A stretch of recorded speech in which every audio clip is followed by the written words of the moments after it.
வணக்கம் அம்மா. நல்லா வணக்கங்க. இருக்கீங்களா? நல்லா இருக்கு. ஆன் பண்ணி. நல்லா இருக்கேன். ஆ நல்லா இருக்கிறேங்க ஐயா, நல்லா இருக்கேன். நீங்க எந்த ஊர்லம்மா பிறந்தீங்க? நான் காரமடையில பிறந்தேங்க. காரமடையில பிறந்து காரமடையில பிறந்து புளியம்பட்டியில வந்து எங்க முன்னோர்கள் எல்லாம் மதுரை. ஆ அப்புறம் செத்து பாலக்காட்டுல இருந்து அப்புறம் பொள்ளாச்சி வந்து பொள்ளாச்சி இருந்து காரமடை, காரமடை to புளியம்பட்டி. அப்புறம் பெரியவங்க எல்லாம் சூலூர்ல கொஞ்ச நாள் இருந்திருக்காங்க. ஆஹா. அப்புறம் என்ன நானு நீங்க என்ன அப்புறம் ஆசிரியரா நான் பணியாற்றீங்க? ஐயா நீங்க ஆசிரியர் ஆமாங்க ஆசிரியர். என்ன ஆசிரியரா பணியாற்றிருக்கீங்க? ஐயா என்ன ஆசிரியரா பணியாற்றிட்டு இருந்தீங்க? ஹிந்தி ஹிந்தி ஆசிரியை தமிழ், தமிழும் ஹிந்தி ஆசிரியை தமிழ். தமிழ் என்ன படிச்சிருக்கீங்களா? தமிழ் நான் பிஎஸ்சி தான் ஐயா படிச்சிருக்கேன். என்ன? பிஎஸ்சி ஃபர்ஸ்ட் இயர் அந்த மனோன்மணி அது அத்தனைதான் நான் படிச்சிருக்கேன். அப்படிங்களா? ஆமாங்க. இந்த தமிழ்ல கவிதை எழுதுன்ற ஆர்வம் உங்களுக்கு எப்படி வந்ததுங்கம்மா? அதுதாங்க நான் ஏதாச்சும் பார்த்துட்டே போனா அப்புறம் ஃப்ரெண்ட்ஸுக்கெல்லாம் எழுதும்போது அவங்களுக்கு வாழ்த்து சொல்றதுக்கு எல்லாம் அப்புறம் எழுதுங்க அப்படின்னு சொல்லுவாங்க. அப்புறம் ஒவ்வொரு நிகழ்ச்சியும் பாக்குறது அதெல்லாம் பார்த்தா உடனே நான் ஏதாச்சும் எழுதி அப்படிதான் வந்துச்சு. கவிதையெல்லாம் எழுதி நீங்க வந்து புத்தகமே போட்டிருக்கீங்க போல இருக்க. ஆமாங்க ஐயா, புத்தகமா போட்டிருக்கிறேன். ராஜியின் கவிதைகள்னு ஒரு ஒரு சின்ன புத்தகம். ராஜியின் கவிதை புத்தகம் போட்டிருக்கீங்க. ஆமாங்க. மகிழ்ச்சி மகிழ்ச்சி. கவிதை சும்மா பார்த்துதான் எழுதுறீங்க, ஆனா ஒரு புத்தகம் போடுற அளவுக்கு எழுதி இருக்கிறீங்களா? உங்க கவிதை ஏதாவது சொல்லுங்க.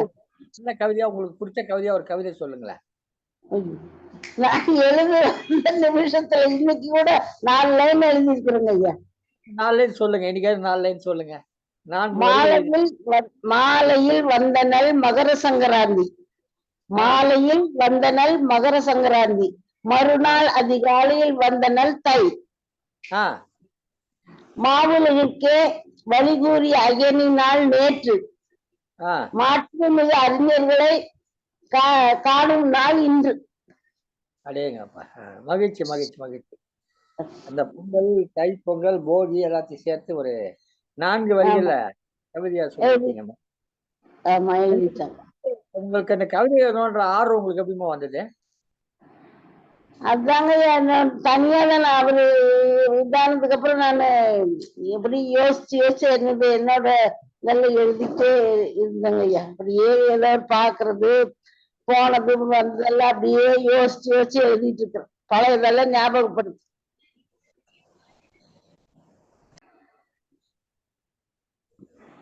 வணக்கம்மா. வணக்கம் ஐயா.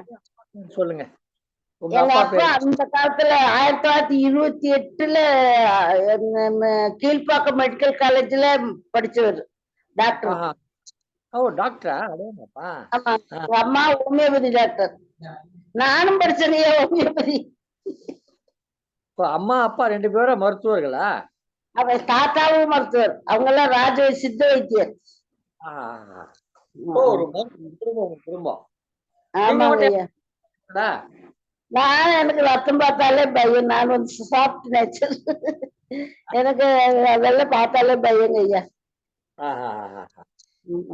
ஆனா ஹோமியோபதி படிச்சேங்க. ஹோமியோபதி படிச்சு சர்டிபிகேட் எல்லாம் வாங்கிட்டேன்.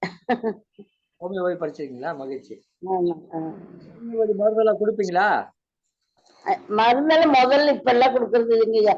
முதல்ல எல்லாம் சின்ன காய்ச்சல் அது இது வயிற்று வலி அந்த மாதிரி காயம் பட்டா அதுக்கு உடம்பு வலிக்கிறதுக்கு அப்படி எல்லாம் கொடுத்துட்டு இருந்தேன். இப்ப இல்லைங்கய்யா. நான் கூட தொடக்கத்துல கொஞ்ச நாள் வந்து ஹோமியோபதி படிப்பு இருக்கு. ஆமாங்க. ஆமா ஆமா. தபால் வழியில படிக்கிறது. ஆமாங்க. ஆமா.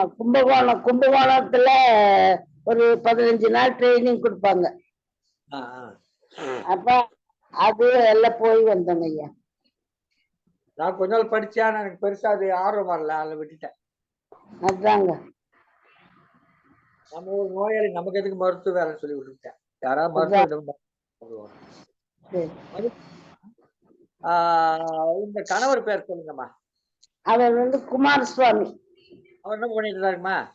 அவர் எலக்ட்ரிக்கல் என்ஜினியர். ஓ. இந்துஸ்தான். முதல்ல பெங்களூர்ல ஒர்க் பண்ணாருங்க. ஆ. அங்க நான் 1 இயர் இருந்தேன் கல்யாணமான புதுசுல. அப்புறம் ஊட்டியில இந்துஸ்தான் போட்டோ பிலிம்ஸ் அதுல டெபியூட்டி மேனேஜரா இருந்தாருங்க எலக்ட்ரிக்கல்.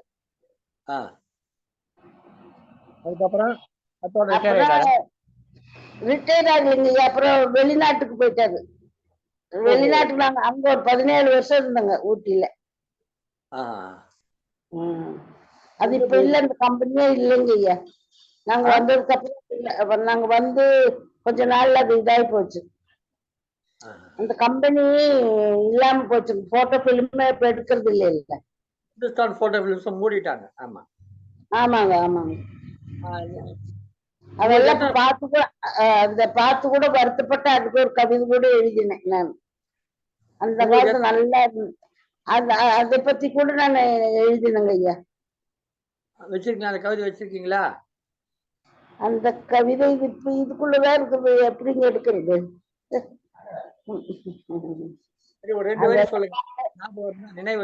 அதாங்க அந்த அவங்க அது ஞாபகத்துல வரமாட்டேங்குது. விஜய் விஜய் விஜய் விஜய் என்ன வயதாகுதுமா? அதுல வந்துட்டுங்க காலையில பால்காரம்மா கதவு தட்டுல இருந்து அந்த இயர் ஃபுல்லா எப்படி நாம இருந்தோன்றதெல்லாம் சொல்லிட்டு அழுகியே வந்துருச்சுங்க. அப்படி அந்த மாதிரி ஆயிடுச்சு பில்டிங்ஸ் எல்லாம். அந்த நாங்க இருந்தது எல்லாம் புதர் மண்டி அங்க புலி கூட வருதுன்னு சொல்றாங்க ஐயா. அதெல்லாம் பார்த்தோன்னா அப்படி பத்தி கவிதை எழுதினேன். உங்களுக்கு எத்தனை பசங்கம்மா? பிள்ளைகள்? எனக்கு 2 பசங்க, 2 பேர். ஜெயக்குமார் விஜயகுமார்.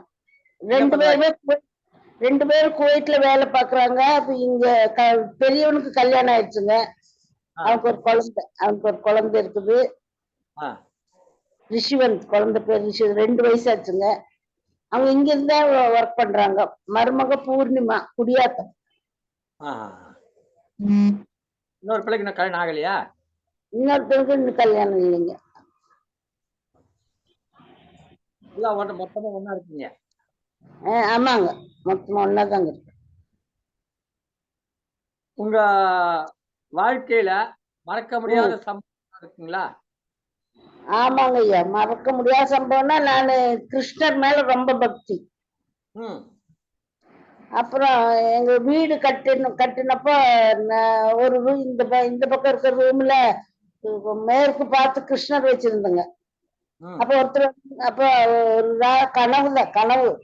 கனவுல வந்துட்டு சொல்லிட்டு, நீ அம்மா அங்க கூட்டிட்டு போன அந்த ஒரு நான் நேற்று என்னோட போட்டோல தெரியும் பாருங்க. அது அந்த அந்த இடத்துல மேடை போட்டு என்ன வெய்யின்றவங்க. அப்ப வந்துட்டு நான் எந்திரிச்சிட்டேன், முழிச்சிட்டேன். அப்புறம் அடுத்த நாள் அந்த பகவான் நான் உனக்கு கோவில் கட்டி வைக்கிறேன் அப்படின்னு சொல்லி நினைச்சிட்டு அந்த ஸ்தபதி தஞ்சாவூர்ல இருந்து 2 பேரு எங்க ஊருக்கு வந்திருக்காங்க. அப்புறம் அவங்கள எங்க வீட்டுக்கு கூப்பிட்டு ஒரு சின்னதா ஒரு கோவில் கட்டி கொடுங்கன்னு சொல்லி 10 நாள்ல கோவில் கட்டி கொடுத்து எல்லாம் ஹோமம் எல்லாம் பண்ணி பிரதிஷ்டை பண்ண கிருஷ்ணர். எங்க வீட்டுல இன்னும் அப்படியே எல்லா தெய்வங்களும் வச்சு கும்பிட்டு தாங்க இருக்குது. எங்க பசங்களும் அதே மாதிரி கும்பிடுவாங்க. காலையில எழுந்துச்சு குளிச்சா எல்லாம் அந்த இது பண்றது, பூஜை பண்றது, பூ எங்க இதுலயே பூ இருக்குது, எல்லாம் பறிச்சு வச்சு எல்லாம் நைவேத்தியம் பண்ணி குடிச்சு எல்லாம் வச்சு கும்பிடுவாங்க. மருமகளும் அதே மாதிரி கும்பிடுவாங்க. இப்ப நம்மளோட திருமதி பவானி அவங்க இணைஞ்சிருக்கிறாங்க. அவங்க உங்ககிட்ட சில கேள்வி கேட்பாங்க. சரிங்க.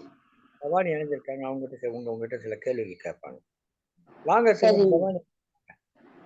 அம்மா வணக்கம். அம்மா வணக்கங்க. நீங்க கவிதை எழுதுறதுக்கு உங்க பசங்க துணையா இருப்பாங்களாமா? ஆமாங்க, துணையா இருப்பாங்க. எனக்கு நிறைய டைம் கொடுத்துருவாங்க. நீ என்னமா எழுது, டைரி வாங்கி கொடுப்பாங்க, பேனா விதவிதமா வாங்கி கொடுப்பாங்க. அப்புறம் எனக்கு அதுல எழுதுறதுலாம் அடிச்சு எழுத முடியாதுன்னு போன் வாங்கி கொடுத்து அதுலயே டைப் பண்ணி பழக்கி விட்டாங்க. எனக்கு முதல்ல அது யூஸ் பண்ணவே தெரியாது. அப்புறம் இதுல படிமா, இதுல நல்லா இது பண்ணிக்கலாம் அப்படின்னு சொல்லி போன் வாங்கி கொடுத்து அதுல கவிதை எழுதுறதுக்கு அதெல்லாம் நல்லா ஹெல்ப் பண்ணுவாங்க. நீங்க எந்த ஸ்கூல்லம்மா ஒர்க் பண்ணீங்க? நான் முதல்ல ஊட்டியில கிளிப் ஸ்கூல் அனெக்ஸ்ல ஒர்க் பண்ணுங்க. அப்புறம் இங்க புளியம்பட்டியில எஸ்ஆர்சி மெமோரியல் ஸ்கூல்ல ஒர்க் பண்ணேன்.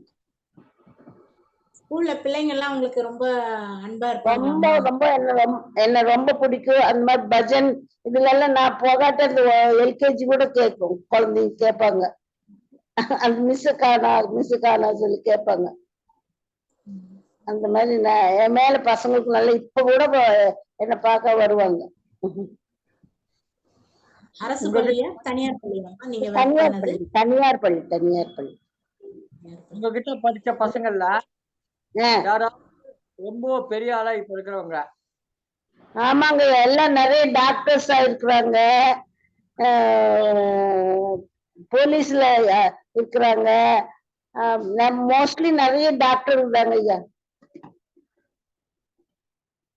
அவங்க யாராவது உங்களை திருப்பி சந்திச்சு பேசியிருக்காங்களா? ஆமாங்க ஐயோ, கல்யாணத்துக்கு வரணும், எல்லா கல்யாணத்துக்கு நான் போயிருக்கிறேன், கூட்டம் கல்யாணம் எல்லாம் போயிருக்கிறேன். பசங்க எனக்கு அடையாளமே தெரியாது. அப்போ கூட வந்துட்டு பசங்க மிஸ் கூப்பிடுவாங்க, கூப்பிட்டுட்டு என்ன மிஸ் என்ன மறந்துட்டீங்கன்னு சொல்லுவாங்க. பத்திரிக்கை எல்லாம் கொடுத்து அப்புறம் நான் கல்யாணத்துக்கு என் பசங்க கூட்டிட்டு போவாங்க, பெரிய பெரிய கூட்டிட்டு போவாங்க. தொடர்ந்து பவானி அம்மா நீங்க கேளுங்கம்மா. சரி.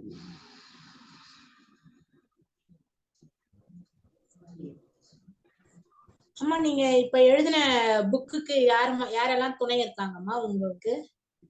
இப்ப நீங்க ஒரு புத்தகம் எழுதி வெளியிட போறதா சொன்னாங்க இல்லைங்களா? அடுத்த மாசம் கோயம்புத்தூர்ல வெளியிட. முதல்ல ஒரு புக் போட்டோங்க, ராஜியின் கவிதைகள்னு ஒரு 10 எழுதுனதுதான் எனக்கு ரொம்ப ஆசை, புத்தகமா பார்க்கணும்ட்டு. அப்ப என்னோட பெரிய பையன் அது கொண்டு போய் இந்த புக் ஃபேர் கோயம்புத்தூர்ல நடந்ததுல அங்க காமிச்சிருந்தேன். அவங்க படிச்சு பார்த்துட்டு போடுங்க, நாங்க அட்ரஸ் கொடுத்து அப்ப அவங்க டெல்லியில இது எனக்கு அந்த பிரிண்ட் ஆகி புக்கு சர்ப்ரைஸா எனக்கு கொண்டு வந்து கொடுத்தாங்க, என் பேரன் கொண்டு வந்து கொடுத்தாங்க.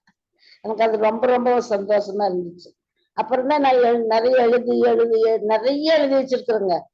ஒரு 1000 கவிதைக்கு மேல எழுதி இருக்கிறேன். இப்போ ஒரு 128 ஐயா கிட்ட கொடுத்துருக்குறேங்க. நம்ம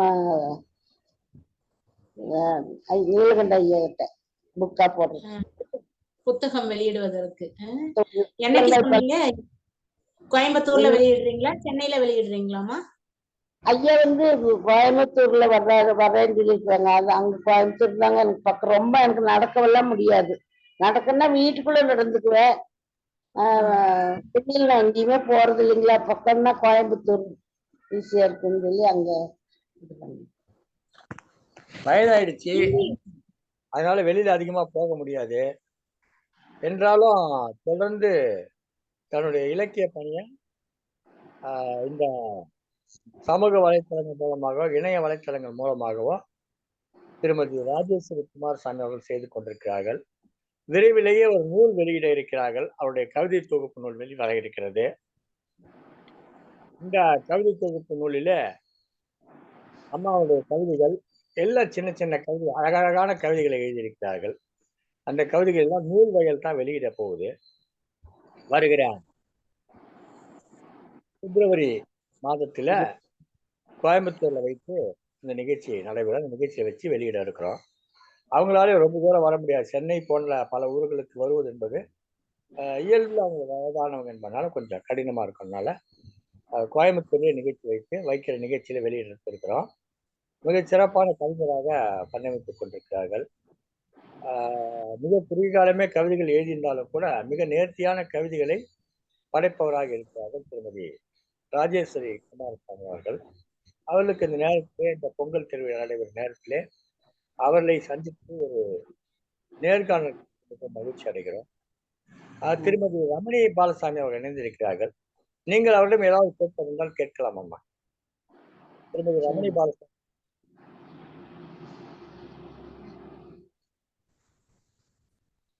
வணக்கம்மா. வணக்கங்க. வணக்கம். உங்களை பத்தி தெரிஞ்சுக்கிட்டதுல ரொம்ப சந்தோஷமா. இவ்வளவு நல்லா படிச்சிருக்கீங்க, எந்த மனப்பாவும் இல்ல, ரொம்ப எளிமையா இருக்கீங்க, எனக்கு ரொம்ப பிடிச்சிருக்குது உங்களை. சரிங்க, ரொம்ப சந்தோஷம். ஏமா எம்ஏ பட்டம் படிச்சிருந்தா எப்பவுமே போட்டோட உட்காந்துட்டு இருப்பாங்க. என்னம்மா வீட்டுல இருக்க பெண்மணி என்ன இருப்பாங்க. ஒரு பந்தா அவங்க அம்மா பார்த்தா ரொம்ப எளிமையா இருக்காங்க. ரொம்ப எனக்கு ரொம்ப நல்லா பிடிச்சிருக்கு. சரிங்க, ரொம்ப சந்தோஷம். உங்க மாதிரி இருக்கிறவங்கள இப்படி பாக்குறதே எனக்கு பெரிய சந்தோஷம். உங்க கூட பேசுறது அது ரொம்ப சந்தோஷம். நன்றிம்மா. எல்லாம் உங்களால நேர்ல பார்த்து பேச முடியாததுதான் பெரிய வருத்தம். நானும் பெங்களூர்ல யஷ்வந்த்புரால இருந்தேங்க.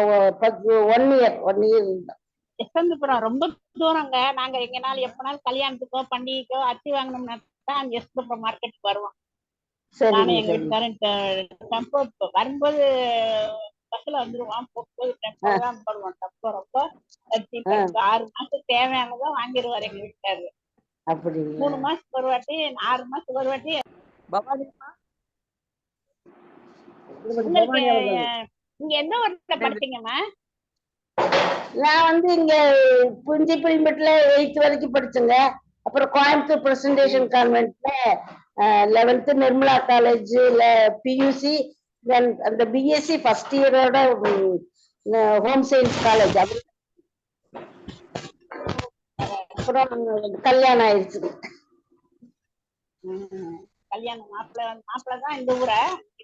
மாப்பிள்ளை கேரளா திருச்சூர். அவங்க மதுரை, பட் செட்டில் ஆனது திருச்சூர்.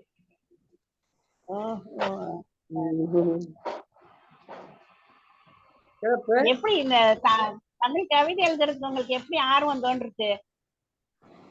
அதுதாங்க, ஏதாவது ஒரு நிகழ்ச்சி பார்த்தா நான் கார்ல போறேன்னு வெளியில அவர் இருக்கும்போது கூட்டிட்டு போனா அப்படியே அந்த கார்ல போற வழியில எல்லாம் இந்த மரங்கள் சரசரான்னு போறது அதெல்லாம் பாக்குறது. ஊட்டிக்கு அந்த மலைப்பாதையில போகும்போது அந்த மான்களை பாக்குறது, அதை பாக்குறது, அந்த இன்சிடென்ட் அதெல்லாம் பார்த்து இயற்கை பத்தி நிறைய எழுதி இருக்குதுங்க.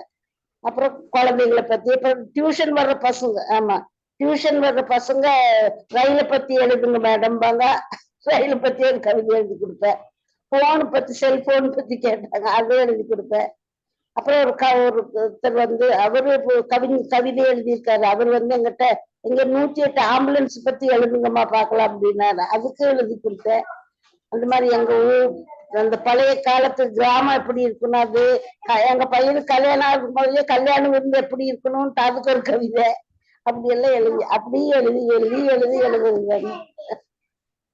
செந்தமிழ் ஒரு விளையாட்டாக தொடங்கி ஒரு பொழுதுபோக்காக தொடங்கி இன்றைக்கு வாழ்க்கையில தனக்கு ஒரு ஆதாரம் பற்றி கொண்டிருக்கிறார்கள் திருமதி ராஜேஸ்வரி குமாரசாமி அவர்கள். ஒரு பள்ளி ஆசிரியராக ஓய்வு பெற்றவர், கணவர் ஒரு பெரும் நிறுவனத்திலே பணியாற்றியவர், பிள்ளைகள் எல்லாம் இன்றைக்கு சிறப்பாக, ஒரு பிள்ளைக்கு திருமணமாகிவிட்டது, ஒரு பிள்ளை திருமணத்துக்கு தயாராக இருக்கிறார். இந்த அளவிலே புஞ்சை புளியப்பட்டி, ஈரோடு புஞ்சை புளியப்பட்டியிலே வாழ்ந்து கொண்டிருக்கூடிய திருமதி ராஜேஸ்வரி குமாரசாமி அவர்களுடன் நாம் இப்பொழுது ஒரு நேர்காணல் கண்டோம். மிக நல்ல விடயங்கள் எல்லாம், தன் வாழ்க்கை நடந்த அனுபவங்களை எல்லாம் சிரித்து கொண்டு புதிய முறையிலே எளிமையாக கூறினார்கள், இயல்பாக கூறினார்கள். அந்த நேர்காணலை கண்டுகளித்துக் கொண்டிருக்க உங்கள் அனைவருக்கும் அவருடைய சில விடயங்கள் நமக்கு பயன்படும் என்று கூறி இந்த நேர்காணல் நிறைவு செய்கிறோம். நன்றி, வணக்கம். உங்களை மீண்டும் பல்வேறு நிகழ்ச்சிகள் சந்திக்க இருக்கிறோம், அது சந்திப்போம். இந்த அளவில் இந்த நேர்காணலை நிறைவு செய்கிறோம். நன்றி, வணக்கம். வணக்கம்.